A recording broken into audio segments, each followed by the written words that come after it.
Taste the Daily.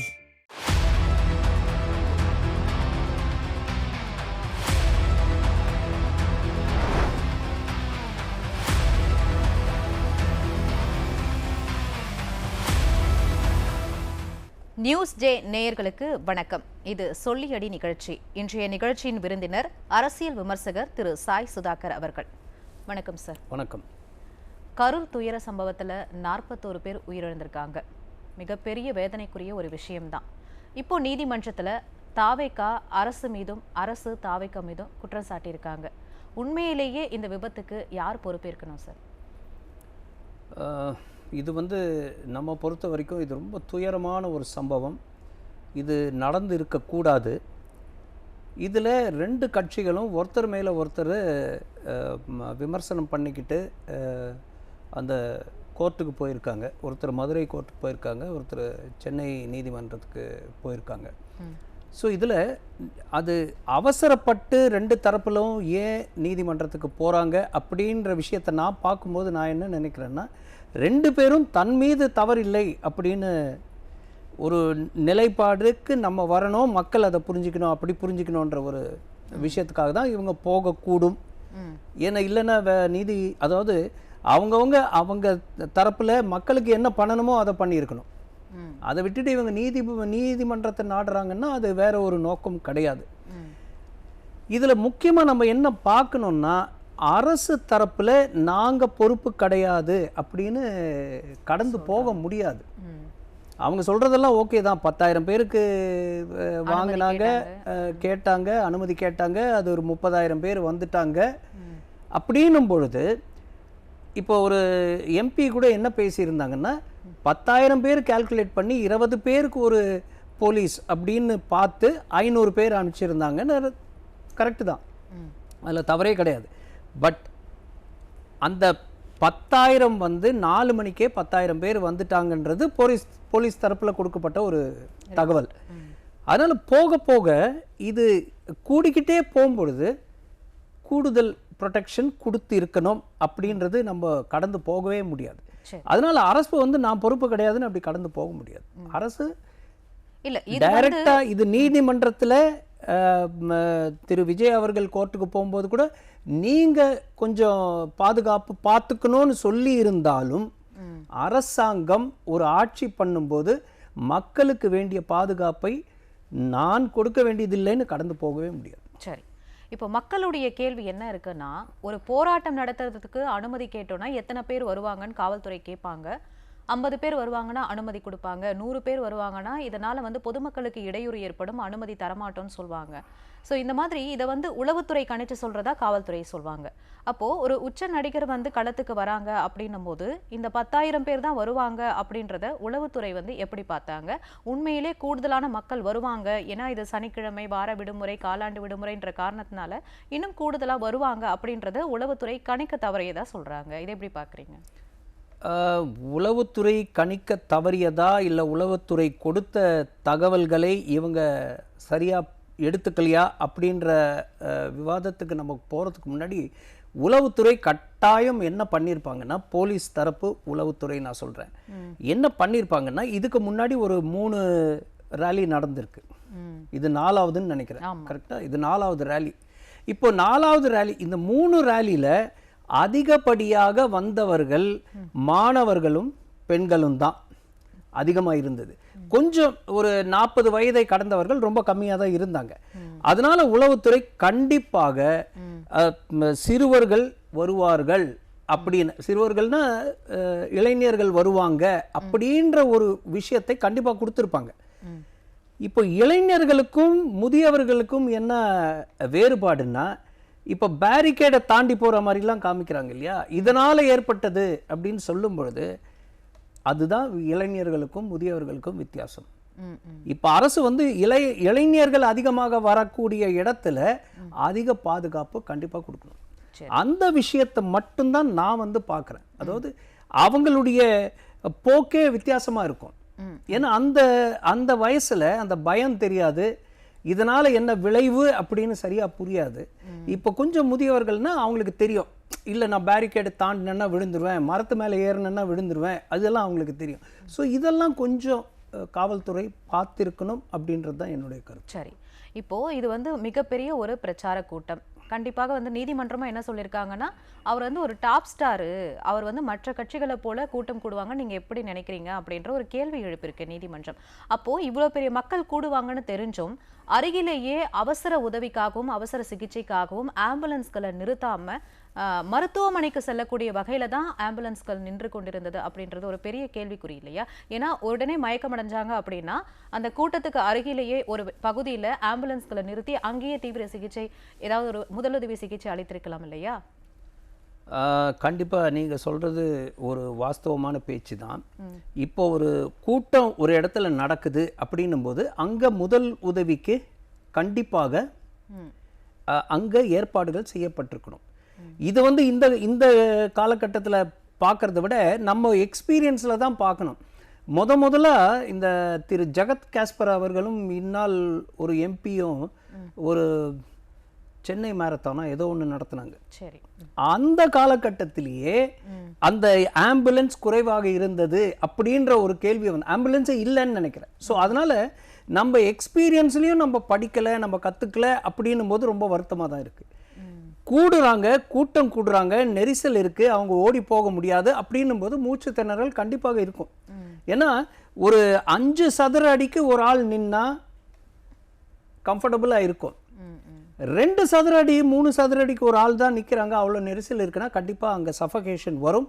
அதுக்கு ஏற்ற மாதிரி அவங்க முதல் உதவி சிகிச்சை பண்ணுறதுக்கு கண்டிப்பாக அவங்க ஏற்பாடு பண்ணியிருக்கணும் இல்லையா? இப்போ வந்து அதிமுக பொதுச் செயலாளர் வந்து இதை வந்து தமிழ்நாடு கவர்மெண்ட் வந்து விசாரிக்க கூடாது, காவல்துறை விசாரிக்க கூடாது, சிபிஐ விசாரிக்கணும் அப்படின்னு சொல்றாங்க. ஏன் இந்த விசாரணை மேல நம்பிக்கை இல்லையா? இல்லை, காவல்துறை விசாரணை இல்லை, இது வந்து 1 மேன் கமிஷன் போட்டிருக்காங்க, ஒரு நீதிபதியை போட்டிருக்காங்க. அதிமுக பொதுச் செயலாளர் இது வேண்டான்னு சொல்றாங்க, அதுதானே கேட்குறீங்க? சிபிஐ விசாரணை அதுல ஒரு பக்கம் நியாயம் இருக்கிறதா நான் பார்க்குறேன். ஏன்னா இதுக்கு முன்னாடி நீங்க வந்து இன்னொரு கமிஷன் இவங்களே அதை தாக்கி பேசியிருக்காங்க. 2005 ஒரு கமிஷன் வச்சு இது மாதிரி தான் சிங்கிள் ஜட்ஜ் வைக்கும்போது சிங்கிள் ஜட்ஜ் எல்லாம் ஒத்து வராது, அதை இருக்கக்கூடாது அப்படின்னு சொல்லி நிறைய விஷயங்கள் நிறைய பேர் தடுத்து இன்னும் அந்த கமிஷன் ரிப்போர்ட்டே வராமல்லாம் இருக்கு. அந்த மாதிரி ஒரு குற்றச்சாட்டும் இருக்கு. அப்படி இருக்கும் பொழுது இந்த அரசாங்கம் அந்த சிங்கிள் ஜட்ஜ் வச்சது தவறான விஷயம் சொல்ல அது சிபிஐக்கு கொடுத்துருக்கலாம். ரெண்டாவது விஷயம் என்னன்னா, இவங்களுக்கு இந்த சிங்கிள் ஜட்ஜ் கமிஷன் வைக்கும்போது, சிங்கிள் ஜட்ஜ் கமிஷன்ல ஒரு 1 மேன் கமிஷன் வைக்கும்போது அதுக்கு உண்டான செலவு என்ன, அதை எப்படி அதை கொடுக்குறாங்க, அந்த செலவை எப்படி கொடுக்குறாங்க அப்படின்னு. அண்ட் இன்னொன்று நான் சமீபத்தில் பார்த்ததில் 1 மேன் கமிஷன் அப்படின்னு சொல்லி ஓய்வு பெற்ற நீதிபதி சந்துரு கமிஷன் ஒன்று வச்சாங்க சூதாட்டத்துக்கு. அவர் பரிந்துரை பண்ணதை அவ்வளவு செலவு பண்ணி அந்த 1 மேன் கமிஷன் ரிப்போர்ட்டை இவங்க எடுத்துக்கவே இல்லை. அவர் சொன்ன விஷயத்துக்கு எதிராக தான் இவங்க வந்து, அவர் ஆர்டிகல் 252 தான் யூஸ் பண்ணணும்னு சொன்னார், இவங்க ஆர்டிகல் 249 யூஸ் பண்ணாங்க. ஸோ அந்த மாதிரி இருக்கிற பட்சத்தில் அது என்னதான் விசாரணை ஆணையம் வச்சாலும் அது முடிவு. மூணாவதாக நான் என்ன பார்க்குறேன்னா, இப்போ லாக்அப் டெத்துக்கு அடுத்த நாளே என்ன பண்ணார் முதல்வர், சிபிஐ விசாரணை கொடுத்துருக்காரு இல்லையா, அதுக்கு சிபிஐ தானே வராங்க. அந்த அப்படி இதுக்கும் கொடுத்துட்டு போயிட வேண்டியது தானே. ஒரு மனிதர் இறந்ததுக்கே நான் வந்து ஓகே நான் சிபிஐ கிட்ட கொடுத்துட்றேன், அவங்க விசாரணை பண்ணட்டோன்னு சொல்லும் பொழுது அங்கேயும் போலீஸ் இன்வால்மெண்ட், இங்கேயும் போலீஸ் இன்வால்மெண்ட், அப்போ கொடுத்துட வேண்டியது தானே. அதனால் பொதுச் செயலாளர் மதிப்பிற்குரிய அதிமுக பொதுச் செயலாளர் இதனால சொல்லியிருக்கலாம். அதனால அவருக்கு டவுட் வரதான். இன்னொரு ஒரு சந்தேகத்தை அவர் முன்வைக்கிறாரு. என்ன அப்படின்னா, சமூக வலைத்தளங்கள்ல ஒரு பாதிக்கப்பட்ட நபர், தனது 2 குழந்தைகள் மனைவியை இழந்த ஒரு நபர் வந்து அந்த ஒரு நபர் ஆணையம் அந்த அதிகாரி முன்னாடி பாதிக்கப்பட்ட அந்த புகார் கொடுக்குறாரு. அப்போ வந்து அவங்க வந்து அரசுக்கு சாதகமாக பேசுகிறாங்க, அதை நாங்கள் சமூக வலைத்தளங்களில் பார்க்குறோம் அப்படின்னு பொதுச் செயலாளர் ஒரு குற்றச்சாட்டை முன்வைக்கிறாரு. அதை எப்படி பார்க்குறீங்க? அந்த மாதிரி பேசக்கூடாது. பேசியிருந்தா, நான் அந்த வீடியோ பார்க்கல, பட் அந்த மாதிரி பேசியிருந்தா அந்த மாதிரி பேசக்கூடாது. ஏன்னா ஒரு விசாரணை செய்கிறவர்கள், இப்போ ஒரு போலீஸ் விசாரணையாக இருந்தால் கூட அவங்க ஒரு நேர்காணலுக்கு வராங்கன்னா அவங்க என்ன சொல்லணும்னா விசாரணை நடந்து கொண்டு இருக்கிறது, நாங்கள் விசாரணை பண்ணிக்கிட்டு இருக்கோம் அப்படின்னு அவங்க தரப்பில் அந்த சாட்சியங்கள் என்ன சொல்கிறாங்கன்னு உள்வாங்கிக்கணுமே தவிர அவங்களுடைய கருத்தை கண்டிப்பாக சொல்லக்கூடாது. நீங்கள் ஆம்புலன்ஸ் அப்படின்னு நீங்கள் இதுக்கு முன்னாடி சொன்னீங்க. அந்த ஆம்புலன்ஸ் வந்து இதில் ஒரு ரொம்ப முக்கியமான சாட்சியாக நான் பார்க்குறேன். ஏன்னா இவங்க தரப்பில் தாவேகா தரப்பில் என்ன சொல்லியிருக்காங்கன்னா ஆம்புலன்ஸ் நிறைய வந்து போயிட்டு இருந்தது அப்படின்றது அவங்க சொல்கிறாங்க. அதே மாதிரி அதிமுக பொதுச் செயலாளரும் என்னுடைய கூட்டத்திலும் ஆம்புலன்ஸ், என் கூட்டத்தில் ஆம்புலன்ஸ் வந்ததுன்னு இப்போ தான் சமீபத்தில் சொன்னார், ஆம்புலன்ஸ் வந்து போயிட்டு இருக்குது. ஸோ அதை பார்க்கும்போது அந்த ஆம்புலன்ஸ் என்ன ஆம்புலன்ஸ், யார் எடுத்துகிட்டு வந்தது, எதனால் அந்த பக்கம் போச்சு அப்படின்றது. ஏன்னா காவல்துறை சார்பில் ஒரு தெருவில் நமக்கு கூட்டம் நடத்துறதுக்கு பிளாக் பண்ணி அனுமதி கொடுத்துருந்தாங்கன்னா அந்த மாற்று வழி ஆம்புலன்ஸ்க்கு அவங்களுடைய பொறுப்பு. அதனால் அந்த ஆம்புலன்ஸை வந்து நான் இதுக்கு முன்னாடி கேட்டீங்க. ஸோ ஆம்புலன்ஸை நான் வந்து ஒரு முக்கிய சாட்சியாக நான் பார்க்குறேன். அதை அந்த ஓய்வு பெற்ற நீதிபதி கண்டிப்பாக அதை எடுத்துக்கணும். பிற வாகனங்கள் கொண்டு வந்தா பிரச்சனை ஆகும் அப்படின்றதுக்காக இந்த ஆம்புலன்ஸையே வந்து அவங்க ஒரு யுக்தியா பயன்படுத்துறாங்கன்னு சொல்றீங்களா? நான் அந்த மாதிரி சொல்லலை. அந்த ஆம்புலன்ஸ் எதுக்காக வந்தது, அதுன்னு நெசசிட்டி இருந்ததா, என்ன நானும் அந்த மாதிரி கருத்து சொல்ல முடியாது.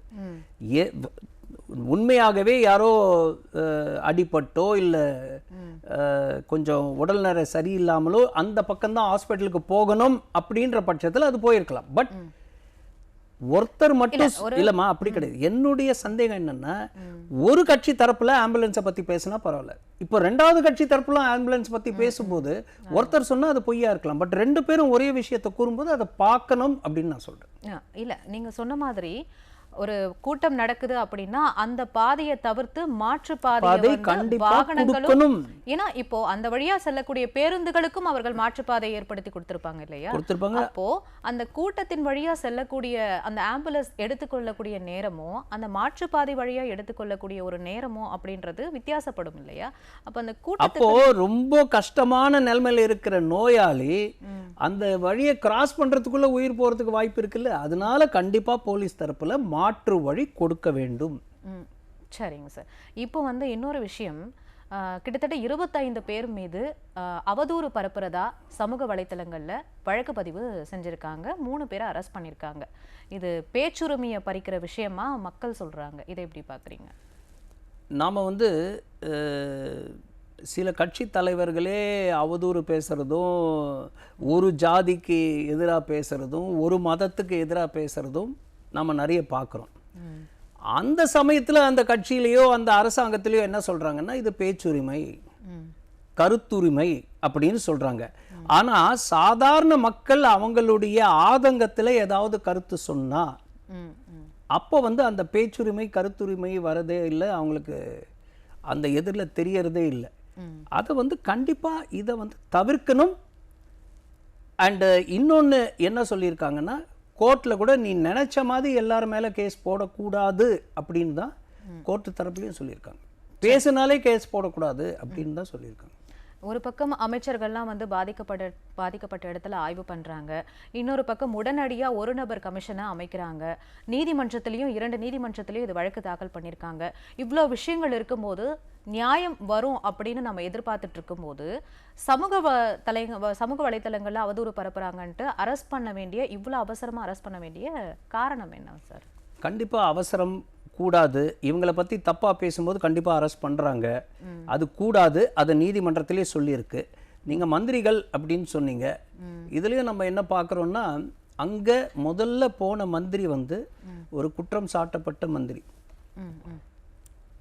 நீதிமன்றத்திலேயே அவர் அமைச்சராக இருக்கக்கூடாது அப்படின்னு சொல்லி அவர் அமைச்சரவையிலேருந்து எடுக்கப்பட்ட ஒரு மந்திரி.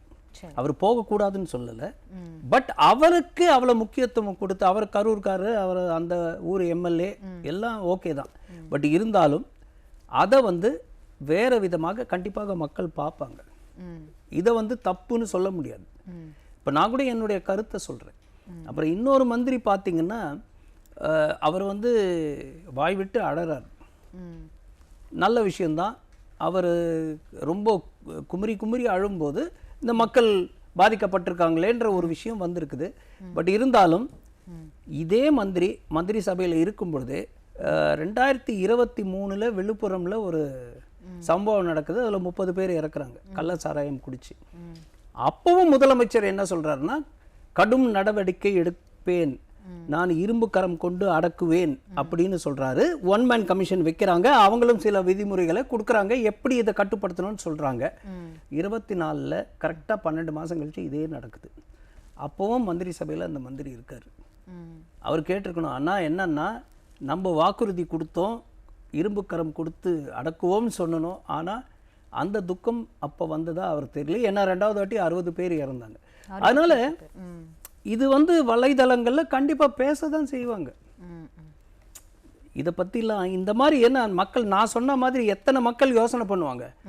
அப்பவும் இருந்தாங்க, அப்பவும் ட்ராஜடி, அப்பவும் ஒன் மேன் கமிஷன், அப்பவும் கண்டிஷன்ஸ் எல்லாம் போட்டாங்க. பட் அதையும் மீறி மறுபடியும் நடக்குதுன்னா என்ன அர்த்தம்? ஒன்று, அந்த கண்டிஷன்ஸை இவங்க நடைமுறைப்படுத்தவில்லை அப்படின்றது இருக்கு இல்லையா, அந்த ஒரு டவுட் நமக்கு வருது. சரிங்க சார், அதனால பேசுவாங்க வலைதளங்கள். சரிங்க சார், நிகழ்ச்சியினுடைய நிறைவு பகுதிக்கு வந்துட்டோம். உங்களுடைய நேரத்தை செலவழித்து நிகழ்ச்சிக்கு வந்தமைக்கு மிக்க நன்றி சார். நன்றி. நேயர்களே, மற்றொரு நிகழ்ச்சியில் சந்திக்கலாம். அதுவரை நன்றி, வணக்கம்.